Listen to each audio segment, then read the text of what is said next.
أعوذ بالله من الشيطان اللعين الرجيم بسم الله الرحمن الرحيم أطلع الغيب أم اتخذ عند الرحمن عهدا اللهم صل على محمد وآل محمد وعجل فرجهم سلام علیکم ورحمۃ اللہ وبرکاتہ۔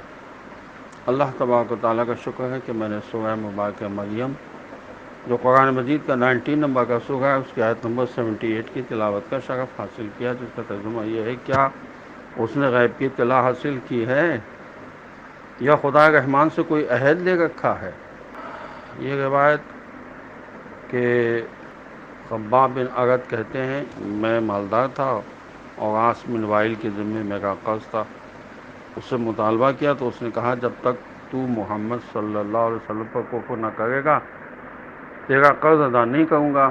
تو میں نے کہا میں تیرے مرنے اور مبعوث ہونے تک کفر نہیں کروں گا۔ تو اس نے کہا اچھا میں مرنے کے بعد دوبارہ اٹھایا جاؤں گا، تو جب میں اپنے مال و اولاد کے پاس واپس جاؤں گا تو تمہارا قرض ادا کر دوں گا۔ یہ مجموع البیان میں لکھا ہے اسی آیت کے ذیل میں۔ صحیح بخاری و مسلم میں کچھ فرق کے ساتھ بھی یہ روایت موجود ہے۔ یہ روایت آیت کے مفہوم کے ساتھ کاملاً موافق نہیں ہے، کیونکہ عاص بن وائل کا یہ کہنا کہ میں قیامت کے دن تیرا قرض ادا کروں گا ایک مذاق ہے، سنجیدہ بات نہیں ہے۔ آیت کا لہجہ کسی سنجیدہ موقف کی رد کے بارے میں ہے کہ اس سے مال و اولاد ملنے کا یقین ہے، جس کا اظہار وہ تاکیدی لفظوں میں کرتا ہے لَأُوتِيَنَّ کہہ کر، وَسَنَكْتُبُ مَا يَقُولُ اس کی بات کو ہم ضبط تحریر میں لائیں گے۔ اللہ کی طرف سے ضبط تحریر میں لانے کا مطلب یہ ہے کہ مجرم کا جرم علم خدا میں ثبت ہو جاتا ہے، اور جو علم خدا میں ثبت ہوتا ہے اس میں بھول چوک وغیرہ ممکن نہیں ہے، جیسا کہ کسی مطلب کو ضبط تحریر میں لانے کی صورت میں بھول چوک اور اشتباہ کا امکان کم ہو جاتا ہے، گناہ کی لذت ختم ہو جاتی ہے، اس کا وبال باقی رہتا ہے۔ ثروت مندوں کو یہ بات نہیں بھولنی چاہیے کہ انہوں نے اکیلے اللہ کی بارگاہ میں جانا ہے۔ ہماری اولاد کی موت سے ہماری محبت میں اضافہ ہوتا ہے۔ یہ بحول الانوار کی جلد 82 میں لکھا ہے کہ حضرت امام جعفر صادق علیہ السلام کا ایک فرزند تھا، آپ علیہ السلام کے آگے چل رہا تھا کہ اچانک دم گھٹنے سے اس کی موت واقع ہو گئی، تو حضرت امام جعفر صادق علیہ السلام رونے لگے اور فرمایا اگر تم کسی درد یا تکلیف میں مبتلا ہوتے تو بچ جاتے۔ پھر آپ علیہ السلام نے اسے اٹھایا اور مستورات کے پاس لے آئے۔ جب انہوں نے اسے دیکھا تو چیخ و پکار کرنے لگیں، تو حضرت علیہ السلام نے انہیں قسم دے کر چیخ و پکار سے روکا۔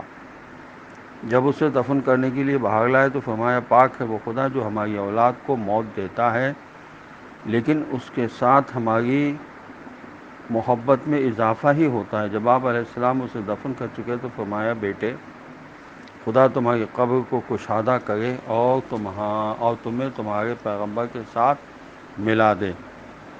جب حضرت امام جعفر صادق علیہ السلام کے فرزند جناب اسماعیل کی وفات ہوئی تو امام علیہ السلام اس پر بہت زیادہ غمگین ہوئے۔ جب اس کی آنکھیں بند کیں تو ایک دھلی ہوئی قمیض یا نئی قمیض طلب فرمائی، اسے پہنائی اور باہر آ کر لوگوں کو امر و نہی کی تبلیغ فرمانے لگے۔ آپ علیہ السلام کے ایک ساتھی نے آپ سے کہا میں آپ علیہ السلام کے قربان جاؤں۔ جب میں نے آپ علیہ السلام کے شدید رنج و غم کی کیفیت دیکھی تو ہمیں گمان ہونے لگا کہ ہم آپ علیہ السلام کے وجود سے زیادہ دیر استفادہ نہیں کر پائیں گے۔ آپ علیہ السلام کی موت کا ہمیں گمان ہونے لگا۔ امام علیہ السلام نے فرمایا ہم اہل بیت علیہم الصلاۃ والسلام اس حد تک رنج و غم کا اظہار کرتے ہیں جس حد تک مصیبت نازل نہیں ہوتی۔ جب مصیبت نازل ہونے لگتی ہے تو ہم صبر سے کام لیتے ہیں۔ یہ بحار الانوار کی جلد 82 میں لکھا ہے۔ اللہ ہمیں صبر کی توفیق عطا فرمائے کہ ہم اپنی زبان سے کوئی نازیبا لفظ خداوند عالم کی شان میں نہ کہیں۔ خدا ہمیں دین اسلام کو سمجھ کر اس پر عمل کرنے کی توفیق عطا فرمائے۔ والسلام علیکم ورحمۃ اللہ وبرکاتہ۔